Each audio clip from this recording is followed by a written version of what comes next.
Hey everybody, and welcome to the bullshit party. There, are you happy now? And in this one, we're gonna be reviewing the new podium vehicle, the Zion Classic. As always, we're gonna be taking a look at its exterior, its interior, the way it customizes, handles, performs, all that good stuff in Los Santos Customs, and ultimately, I'm gonna be telling you if this vehicle is worth it. And with that, we're gonna start with a 360 around the vehicle while I give you some facts about it. First off, this isn't the Ubermacht's first stint on the podium. It was released originally, I believe, in March 2020, basically back before I started making weekly videos. And even though I won this vehicle from the Lucky Wheel, I don't remember anything about it. In terms of interactivity, this is what you can expect from this coupe. You can open both doors, the hood, and the trunk. Ooh, an engine. And it's an 8-cylinder. Interesting. And in terms of the real-world inspiration for this vehicle, it's the old generation, basically the first generation, I believe, BMW M6. This vehicle in-game is going to cost you $800,000, and it was released in 2019, which is kind of suspicious considering how, well, basically archaic it looks. But in any case, that's the exterior. Let's jump in and see what the interior looks like, and how does the vehicle sound, more importantly.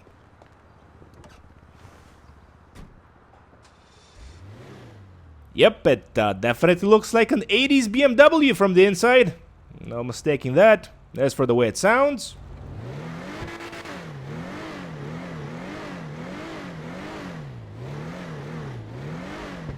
honestly, heard better. And with that out of the way, let's get going to Los Santos Customs, but not before seeing what type of drivetrain the vehicle has. And no surprises, since it's based on a BMW, it's a rear-wheel drive vehicle. And with that, we're off to Los Santos Customs, where dreams go to die. I mean, where we can customize the vehicle. And on our way there, as always, I'm going to be sharing with you my thoughts and impressions of the stock version of the Zion Classic. And oh my god, it feels horrible so far. It feels kind of unresponsive in my opinion. It feels sluggish. One thing that I didn't mention is that this vehicle is a part of the Sports Classics category. So, there you have it. Information! And if you couldn't tell, I'm on my third coffee for today. So, yeah, that's something. But, yeah, I'm sorry, guys. But in terms of, yeah, how the vehicle feels, I'm gonna be honest, not great. The best feature the vehicle has so far that I can tell from its performance is the brakes. The brakes are good, which isn't saying much if you can't get to high enough speed, but it is what it is. Maybe it's gonna be better after we customize it in Los Santos Customs. Maybe this is just gonna be one of those garbage reviews that you guys love so much. Who knows? But let's go in and find out. And as mentioned before, the Zion Classic is part of the Sports Classics car category in GT Online. As for how much you can sell it for zero, basically for nothing, because it's the podium vehicle. So, yeah. First off, we're going to upgrade all the performance options up front, and this is going to also allow us to skim over the customization and see what we're in for, since I don't remember from last time. Suspension, no. Transmission, yes. And turbo, yes. And the front... the first customization option is going to be the front bumper. Okay, I basically don't see a difference, but let's go with that one. Rear bumper option.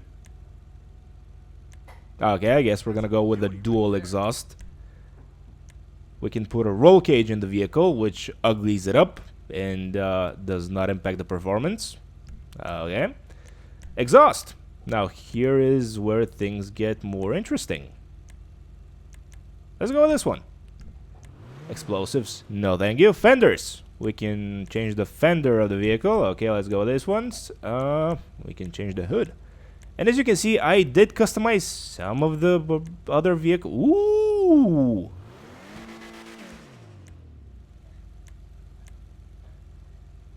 Do I dare? I do!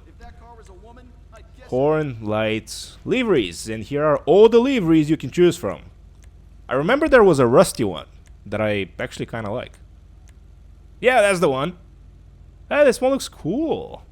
But since we have color in mind for this vehicle, we're not going to be putting liveries on it. But you have the option, in case you want to. License plate, of course, yellow and black. We're gonna be respraying the vehicle at the end of our stay at Los Santos Customs. And it should be mentioned that even though we have louvers in the roof spoiler, it does not impact the traction bar. So let's just put a silly old antenna on the roof. Side skirts. Okay, we can put a carbon ones. I actually don't hate that. Spoiler. And this is the only visual customization, as always, that impacts the traction bar, even if you put luggage on top of the trunk. Weird. But, yeah, these are all the... Huh.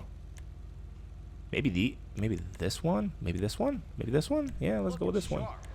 Suspension. We can lower the vehicle and basically slam it to the ground, which is what I will be doing with it. Transmission, turbo, wheels. I actually kind of like those. Windows. Since it's a BMW, yes please. And that leaves us with changing the color of the vehicle. And as always, I asked you guys, whoops, pretend you didn't hear that. I asked you guys, the viewers, what color do you want me to make the vehicle in the video you're watching right now? And most of you chose red for some ungodly reason, so we're making it red. What type of red? I don't know. Okay, scratch that. I know, this red. Secondary color. Let's go with something matte. Do I dare make it redder? I do dare! And last but not least, we're gonna plunk down the crew emblem on it, cause, well, it's a bullshit party vehicle after all. And with that, we are off to the streets! And here we are, exiting Los Santos Customs, and I gotta say, I kinda like how the vehicle looks. I wasn't prepared to liking it, by the way. I was kind of expecting to hate it, because that's kind of what I remember from last time. I remember I sold it, first of all. That should tell you something about it, but yeah, not hating it as of right now. Let's see how the performance changed. Okay, I believe, maybe I'm imagining things, but I believe the sound is a little bit better. The handling... it's about the same. Top speed, from what I can tell so far. And it started raining. Perfect! It's about the same, honestly. So, basically the vehicle is about the same as it was before. Brakes, still good. Let's see. Oh, those ugly headlights. But yeah, honestly, I'm definitely gonna say this. If you're thinking of spending $800,000 for this, just don't. You have much better options for that kind of money. But if you're getting it for free from the Lucky Wheel, listen, this isn't competitive in its class. Is it fun to drive? Not really. Is it fun to customize? Kind of. So, I gotta say, recommending this vehicle is a little difficult for me. As a matter of fact, I think I'll be selling this one as well. I don't know. The performance is just not there. Even though the customization was sort of fun, and we can put the bullshit party emblem on it. Yeah, I don't think this one's for me. Which is a bummer, because we've had horrible vehicles for the past, I don't know, month at this point. Well, no, I shouldn't say horrible, but less interesting vehicles, let's say. For example, right now the current price right is the S2 Cabrio, which is an awesome vehicle. Why not put that on the podium, Rockstar? Why, Rockstar? Why, Rockstar? Okay, as you could tell, and as I already said, I'm on my third coffee for the day, and that's gonna be the end of the video, I think. Before I say something that I regret. Yeah, thank you so much for watching, guys. Just don't bother with this one. Thank you for watching once again. Hopefully you liked the video for whatever reason. Please like the video if that's the case. Subscribe to the channel if you're new and you, for some reason, are still watching. Once again, thank you so much for the third time, and I'll catch you all in the next one. Now let's get going to Los Santos Customs. I have something to sell them.